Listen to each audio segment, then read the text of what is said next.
함께 하나님 말씀 보겠습니다. 야고보서 1장 27절 함께 읽겠습니다. 야고보서 1장 27절입니다.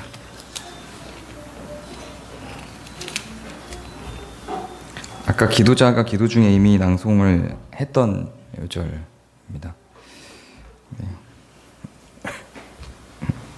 같이 읽겠습니다. 시작. 하나님 아버지 앞에서 정결하고 더러움이 없는 경건은 곧 고아와 과부를 그 환난 중에 돌보고 또 자기를 지켜 새 속에 물들지 아니하는 그것이니라. 아멘. 네. 지난주에도 경건의 정의를 나누는 시간이었는데요. 오늘도 경건의 정의를 설명하는 시간입니다. 그래서 좀 설명 위주로 진행이 될 거고 조금 지루할 수 있는 시간이 될 겁니다. 그래서 또 안 믿으시겠지만 비교적 짧게. 네. 경건이라는 단어를 보면 유세베이아스라는 뜻이라고 신약의 경건은 이야기를 합니다. 이 단어를 직역하면 영적임, 신적임 이런 뜻이래요. 직역을 하면 또 다른 뜻으로는 하나님의 뜻의 합함 이런 뜻을 갖고 있다고 합니다. 제가 헬라어는 잘 못해서 신약에서 원어를 봐야 하는, 제 신약 볼 때는 원어를 잘 안 사용하거든요. 헬라어를 잘 못해서요.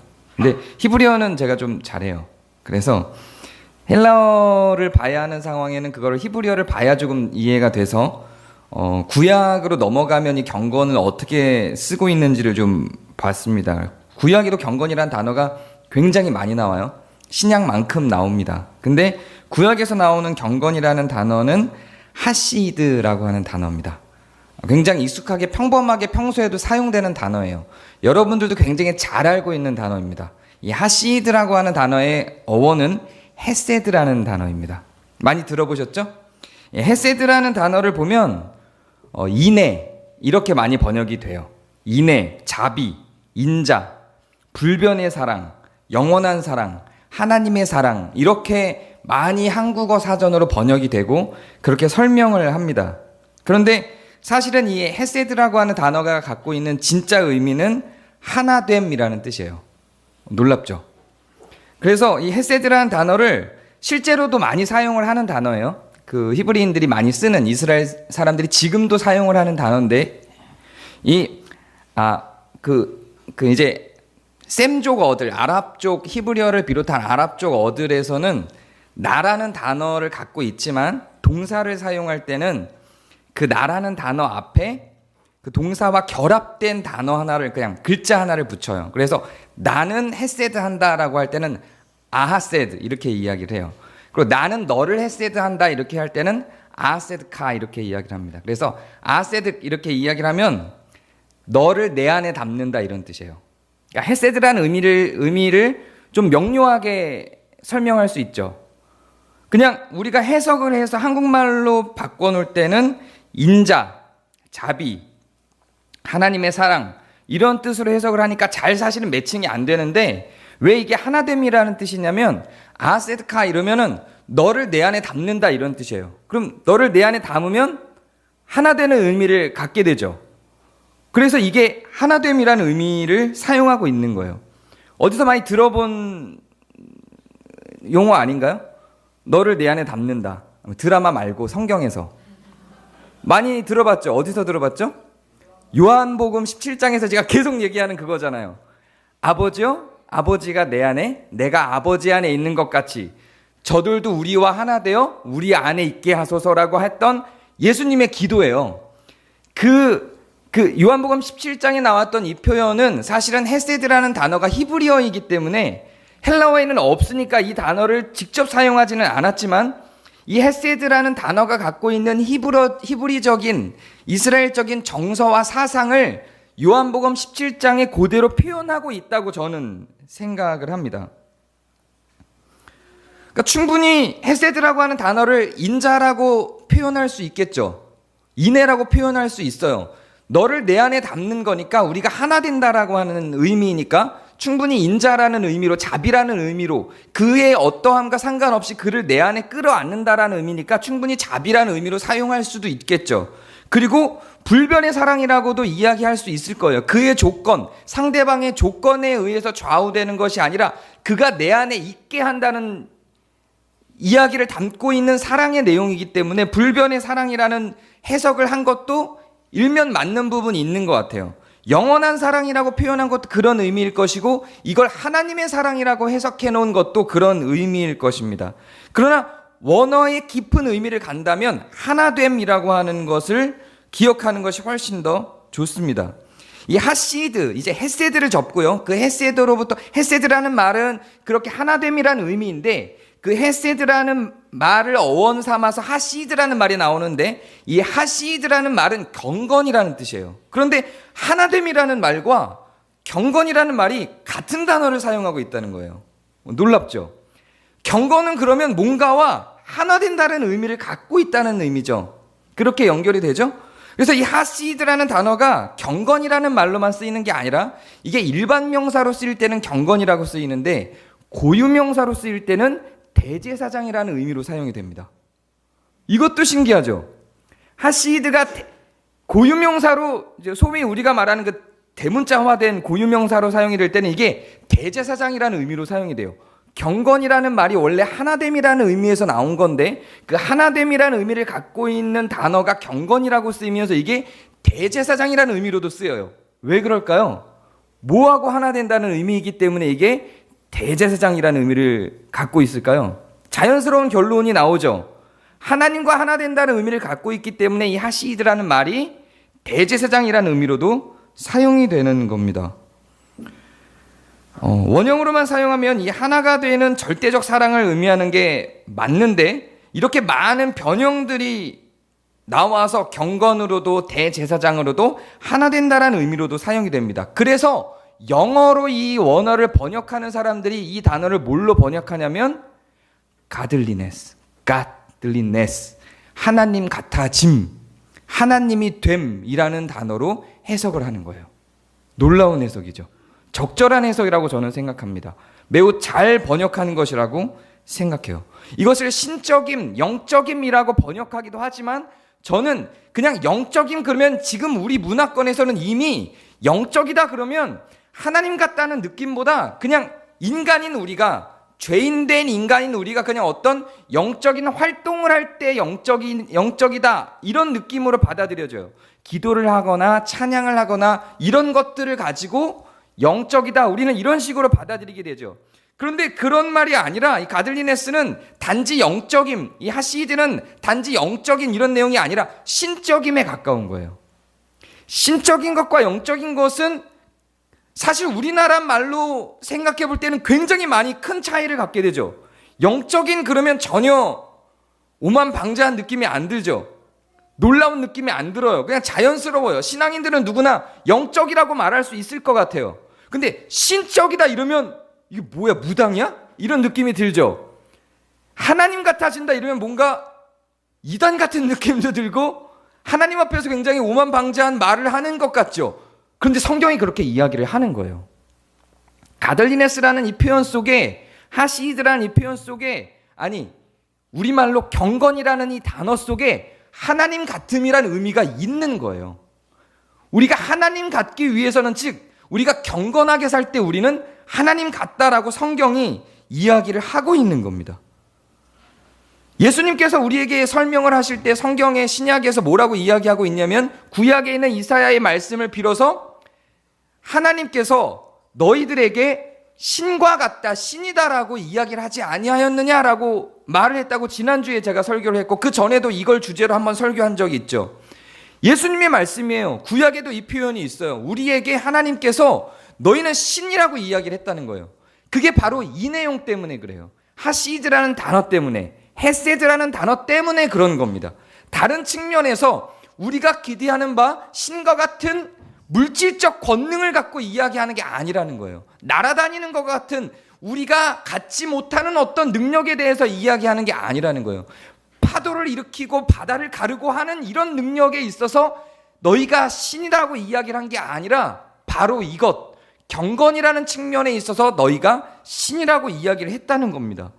단어로만 봐도 지난주에 제가 설교한 그 내용이 분명히 이스라엘의 히브리 안의 사상 속에 있음을 확인해 볼 수가 있죠. 예수님을 뭐라고 표현하죠, 우리가? 예수님을 부를 때 세 가지 직분을 이야기합니다. 왕의 직분, 선지자의 직분, 대제사장의 직분을 이야기해요. 그런데 왕의 직분이나 선지자의 직분을 이야기하는 것은 해석에 가까워요. 그렇게 직접적으로 성경에 표현한다기보다 신학자들의 해석이에요. 선지자적 직분을 예수님이 수행하셨고, 가르치는 직분을 수행하셨고, 왕으로서의 직분을, 다윗의 자손으로 오신 왕으로서의 직분을 수행하신 거죠. 모세에 대한 어떤 상징 표현으로 예수님이 등장하셨고, 다윗에 대한 상징 표현으로 예수님이 등장하셨기 때문에 왕의 직분이다, 선지자의 직분이다라는 표현을 신학자들이 해석으로 만들어낸 거예요. 그러나 대제사장의 직분에 대해서는 성경이 그대로 기록하고 있어요. 예수님을 대제사장이라고 표현하고 있어요. 대제사장이 무슨 역할을 하죠? 인간의 측면에서는 하나님께 인간을 대변하지만 하나님의 측면에서는 인간에게 하나님을 대변합니다. 하나님과 같음을 인간들에게 역설할 때 대제사장이라는 표현을 사용합니다. 인간임에도 불구하고 하나님 되신 전능을 갖고 있는 상징으로서 대제사장을 표현합니다. 그 대제사장 되신 분이 바로 예수님이라고 성경은 기록하고 있어요. 그 예수님에게 하시드가 들어가는 거예요. 그 예수님에게 경건이 들어가는 거죠. 그리고 우리는 예수님과 연합한다 그래요. 예수님과 하나 된다 그래요. 예수님과의 연합, 그리스도와의 연합은 기독교 신학에서 매우 중요한 위치를 차지하고 있는 신학의 핵심이에요. 그러면 우리는 무엇에 있어서 그리스도와 연합을 한다는 것입니까? 어떤 측면에 있어서 그리스도와 연합을 한다는 걸까요? 예수님께서 부활하신 뒤에 구름을 타고 날아가신 것, 병자들을 고친 것, 이런 것들에 있어서 우리는 예수님과 하나 되고 예수님과 연합한 걸 꿈꾸죠. 그러나 예수님의 그리스도와의 연합은 그걸 이야기하는 게 아니라 바로 이 경건을 가지고 이야기를 하는 겁니다. 우리가 예수님과 하나 된다라고 하는 것은 결국 우리가 하시드 한다는 거예요. 우리가 제사장이 된다는 거예요. 우리가 예수님과 하나 된다는 건 우리가 제사장이 된다는 의미예요. 우리가 하시드가 된다라는 의미예요.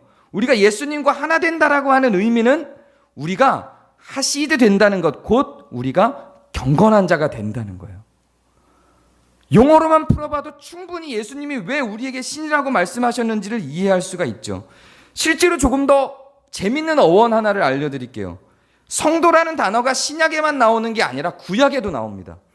구약에 나오는 이 성도라고 하는 단어의 어원이 라하시드예요. 하시드 앞에 뭐뭐 하는 사람이라는 단어만 붙인 거예요. 경건한 사람을 성도라고 부르는 거예요. 즉 제사장인 사람을 이야기하는 거예요. 경건한 사람을 이야기하는 것이고 하나님과 하나 된 사람, 하나님과 같은 사람을 이야기하는 겁니다. 성도는 하나님과 같은 사람이에요. 어원 자체가 그렇게 이야기를 하고 있어요. 단어 자체가 그런 의미를 담고 있는 거예요. 신적인 사람을 표현할 때 성도라고 이야기를 하고 있는 겁니다. 성도라는 단어 속에 이미 우리가 성도가 하나님 같음이라는 의미를 내포하고 있는 것입니다. 그래서 이스라엘 백성들 사이에서 히브리어를 사용하는, 이스라엘어를 사용하는 사람들 가운데에서는 성도라는 말 속에 하나님과 같은 이어라는 표현이 그냥 있는 거예요. 그 성도라고 부를 때 이미 하나님 같은 존재여라고 부르고 있는 거예요. 그 단어를 우리나라 말로 거룩한 자로서 부르는 호칭으로 성도라고 부르고 우리에게 그 단어가 주어져서 실감이 별로 안 나죠. 그런데 그 단어를 사용하는 그 사람들은 그냥 아유 하나님 같으신 분이요 이렇게 이야기를 하고 있는 거예요. 놀랍지 않나요? 구약부터 신약까지 이르러서 경건에 대해서 성도라는 단어에 대해서 쭉 맥을 갖고 나가면 하나님이 우리에게 뭘 원하시는지 너무나도 놀랍게 나타나고 있는 거예요. 하나님은 우리가 자기와 같아지기를 바라시는 거예요. 우리가 하나님과 같아지기를 바라시는 거예요. 비공유적 속성으로 날아다니고 병을 고치고 바다를 가르는 측면에 있어서의 그런 내용이 아니라 경건에 있어서 하나님은 우리가 하나님과 같아지기를 바라고 있는 겁니다. 그래서 경건이라는 단어를 대제사장, 제사장이라는 단어로 대체해서 사용할 수도 있는 것이며 경건이라는 단어를 신과 같음으로 우리가 사용할 수도 있는 것입니다.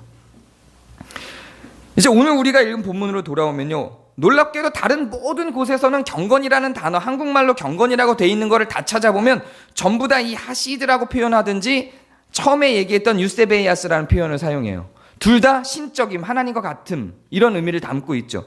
그런데 오늘 우리가 읽은 이 요절 속에 있는 경건이라는 단어는 이 단어를 사용하지 않고 드레스코스라는 단어를 사용해요. 뭐 드레스 코드 비슷하죠. 드레스코스라는 단어를 사용하는데 이 단어는 말씀을 중얼거리다 이런 뜻이에요. 말씀을 되뇌이다 이런 뜻이에요. 뭐 이스라엘 백성들이나 유대 랍비나 무슬림들을 보면 뭔가 이렇게 말씀을 계속 중얼중얼거리죠. 알라후 아크발, 알라후 아크발 막 이런 거 하잖아요. 이런 거 하는 게 드레스코스예요. 이렇게 뭔가를 계속 중얼거리는 거예요. 이런 사람들을 드레스코스, 이게 경건이라고 이야기를 해요. 그러면 이 경건은 우리가 아까 얘기했던 하시드라는 단어하고는 다른 단어냐? 단어 자체는 다르지만 의미는 다르지 않다고 생각합니다. 의도를 갖고 일부러 그랬는지 이 내용을 알고 그랬는지 모르지만 저는 한국어를 번역한 이 번역가도 이 드레스코스라는 단어를 그대로 하시드라는 단어와 동일하게 경건이라고 번역한 것은 매우 잘한 번역이라고 생각을 합니다. 그러면 왜 드레스코스라는 단어를 동일하게 경건이라고 번역을 해놨을까요? 개인적으로는 이것은 우연이든 의도가 되었든 적합한 번역이라고 생각하는데, 왜냐하면 다른 본문, 드레스코스가 아니라 유세베이아스나 하시드라고 표현된 다른 경건이라고 표현된 단어들을 찾아봐도 여기서 정의 내리고 있는 경건이라는 단어와 동일하게 정의 내리고 있기 때문에 이 두 단어는 성경이 동일한 단어로 사용하고 있다고 저는 생각합니다. 물론 학자들 중에는 여기에 반대하는 학자도 있어요. 그래서 이 본문에 나오는 경건은 경건이라고 쓰면 안 되고 종교적인이라고 사용해야 된다라고 주장하는 학자도 있어요. 그런데 저는 동일하게 경건으로 사용된다고 생각합니다. 왜 그런지는 이 단어 차이에 대한 왜 그런지에 대한 이유는 오늘 더 자세히 이야기를 안 하고 나중에 경건과 말씀의 상관관계에 대해서 이야기할 때가 있어요. 그때 다시 한번 이야기를 할 거예요. 왜냐하면 말씀을 중얼거리는 것은 그 중얼거림 자체에서 끝나지 않고 말씀을 중얼거리는 데서 끝나지 않고 그게 반드시 그 말씀이 실천으로 드러나는 구조로 가기 때문에 그래요. 그렇기 때문에 말씀을 중얼거린다는 의미를 갖고 있는 드레스코스를 실천적 삶을 살아낸다는 의미를 갖고 있는 하나님과 같은 행동을 한다는 의미를 갖고 있는 하시드와 동일하게 경건으로 해석하는 것이 무리가 없다라고 저는 생각을 합니다. 그래서 이렇게 한번 볼까요? 드레스코스라는 단어를 말씀을 중얼거리다는 의미로 생각을 하고 오늘 본문을 다시 한번 읽어볼게요. 경건은 즉 말씀을 중얼거리는 것은 고아와 과부를 그 환난 중에 돌보고 또 자기를 지켜 세속에 물들지 않게 하는 그것이니라, 이렇게 해석이 되는 거예요. 말씀을 중얼거리는 것은, 말씀을 읽는 것은, 말씀을 암기하는 것은, 말씀을 반복해서 읽는 것은 이게 곧 뭘 의미하냐면, 즉 경건은 뭘 의미하냐면 고아와 과부를 그 환난 중에 돌보고 환난 가운데 빠져있는 연약한 사람들을 돌보고 자기를 지켜 세속에 물들지 않게 하는 거래요. 이게 말씀을 중얼거리는 게 갖고 있는 의미예요. 이게 경건이라는 단어가 갖고 있는 의미라는 거예요. 그러니까 드레스코스하고 지난주에 제가 정의 내렸던 경건, 가들리네스라고 하는 하시드가 갖고 있는 경건이라는 단어가 별반 다르지 않다는 거예요. 성경은 어떻게 이야기하냐면 지식을, 말씀을 읽는 그 지식을 지식 그대로만 갖고 있는 걸 무의미하게 보고 있다는 거예요. 말씀을 읽고 아는 자는, 경건은 말씀을 읽는 자는, 말씀을 읽는다는 것은, 말씀을 중얼거린다는 것은 곧 뭘 의미하냐면 환난에 빠져있는 연약한 자를 돕는 것을 의미한다는, 이걸 등치 구조로 그냥 갖고 가는 거예요. 말씀을 중얼거리는 것은 환난에 빠진 연약한 자를 돕는 것이다, 이렇게 그냥 등치 구조로 이야기를 하고 있는 거예요. 말씀을 중얼거리는 것은 곧 세속으로부터 나를 분별하는 것이다, 물들지 않게 하는 것이다 라고 등치 구조로 그냥 갖고 가는 거예요. 세속으로 물들지 않는 것은 환난에 빠진 고아와 과부를 돕는 것이다 라고 다 등치 구조로 설명을 하고 있는 거예요. 그렇기 때문에 하시드라는 단어와 드레스코스라는 단어, 그리고 유세베이아스라는 단어가 별반 다르지 않게 다 경건으로 사용될 수 있다라고 저는 생각을 합니다. 경건은 그래서 결과적으로 무슨 뜻이냐, 경건의 정의를 굳이 내리자면 말씀을 읽고 그 말씀대로 고아와 과부를 환난 중에 돌보고 또 자기를 지켜 새 속에 물들지 않게 하는 거예요. 그게 경건입니다. 경건에 대해서 설명하는데 이렇게 깔끔하게 설명한 구절이 여기밖에 없어요. 다른 데도 디모데전서는 디모데전서 전체가 다 경건에 대해서 이야기를 해요. 근데 굉장히 깊은 논리로 그걸 계속 구성해내요. 그래서 그 논리를 계속 따라가야 돼요. 근데 따라가서 결과적으로 드러나는 결과물은 뭐냐면 이거랑 같아요. 그래서 제가 이걸 가져온 거예요. 쭉 경건에 대해서 설명한 디모데전서를 다 읽고 그 결과에 뭐가 나오냐면 환난에 빠진 자를 돌아보라는 거예요. 디모데전서는 경건의 책이기도 하지만 디모데 목회 현장으로 처음 출발하는 디모데에게 사도 바울이 자기의 목회적 경험을 담아서 충고해주는 내용들이에요. 그게 디모데 전서예요. 목회 현장으로 첫 출발하는 사람에게 이게 경건이야, 이게 목회자인 네가 걸어갈 길이야 라고 하면서 목회에 대해서 설명해 주는 게 디모데 전서고, 그게 다 경건에 대한 이야기를 하다 보니까 경건의 책이 된 거예요. 그럼 디모데 전서가 결국 끝에 가면 디모데에게 뭐라고 이야기를 하는 거냐면, 권력자들에게 귀를 기울이지 말고 환난에 빠진 연약한 성도들에게 귀를 기울이고 그들의 이야기를 듣고 그들을 도와. 이게 결론이에요, 디모데전서. 나중에 저희가 전반기 저녁 기도회 때 이제 디모데전서를 쭉 나갈 건데 그때 한번 확인해 보세요. 경건에 대해서 성경이 말하고 있는 것입니다. 그리고 다시 한번 율법, 작년 1년 내내 우리가 달려왔던 율법으로 돌아가 볼까요? 율법의 최종 결정이 뭐였죠? 율법의 결과가 뭐였어요? 차별하지 않는 것이었죠. 모든 사람들을 나와 동등하게 대하는 것이었어요. 그것이 강한 사람이든 나보다 연약한 사람이든 동일하게 대하는 것이었어요. 그리고 동일하게 나누는 것이었죠. 그걸 율법이 계속해서 확인시키고 그렇게 하도록 사람들을, 부유한 자들을, 권력 있는 자들 그렇게 하도록 요청했죠. 그래서 고아와 가부와 나그네와 고자와 거기서 그 문화권 속에서 연약할 수 있는 모든 사람들이 연약하게 살지 않도록, 부득이하게 가난하게 살지 않도록, 그렇게 핍박받으면서 살지 않도록 구조화시킨 게 율법이었어요. 그 율법은 강제로 그렇게 했다면 경건은 사랑의 마음의 바탕으로 자연스럽게 그 율법이 흘러나오도록 만드는 그것이 바로 경건이 됩니다. 그렇게 됐을 때 우리는 하나님 같아졌다고 하는 거예요. 이제는 자연스럽게 율법을 지키려고 할 때는, 율법 주의 안에 있을 때는 죄송해요.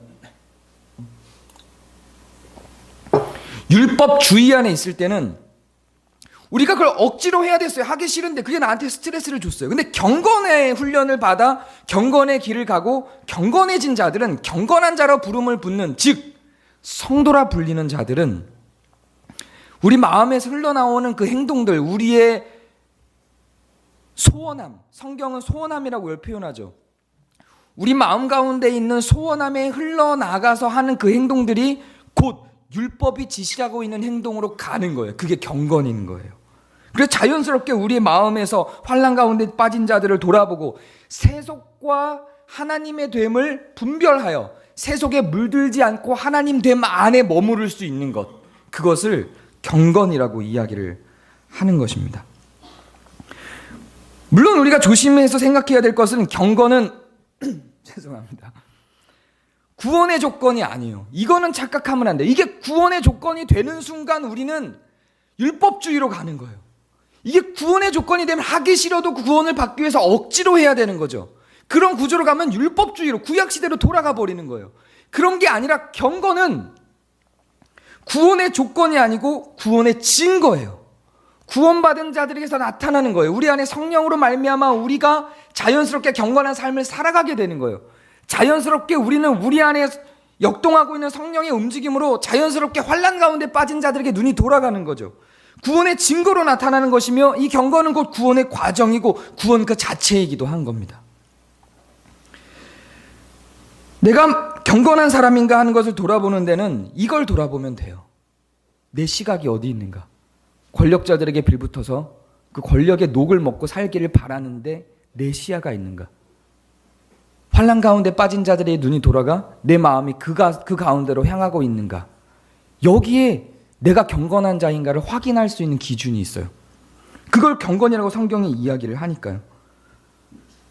물론 이 경건에는 수많은 고민들이 있습니다. 만약에 내가 도와야 하는 그 연약한 환난 가운데 있는 고아와 과부가 악인이면 어떡할 것인가? 그래도 도와야 하는가?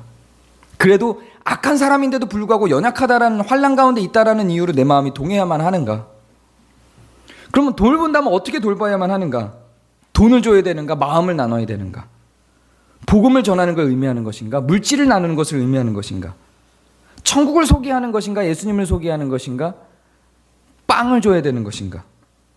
혹은 내가 환난 가운데 있는 자이면, 내가 환난 가운데 있는 연약한 자이면, 그래서 나는 남을 돌아볼 여력이 없는 내가 환난 가운데 있는 연약한 자이면 나는 경건한 자가 될 수 없는가? 이런 여러 가지 고민을 해야 될 문제들이 있죠. 이제 올 한 해 이것들을 하나하나 해결해 나갈 겁니다. 오늘은 여기까지. 경건이란 무엇인가에 대한 인식이 됐고, 무엇이 경건인가 정리가 됐다면 이제 우리는 시작할 수 있는 것입니다. 여러분 안에 경건을 하나하나 되뇌이면서 내가 경건한 자인가를 늘상 주야로 생각해 볼 수 있는 성도 여러분, 경건한 여러분이 되시기를 바랍니다. 제가 기도하겠습니다.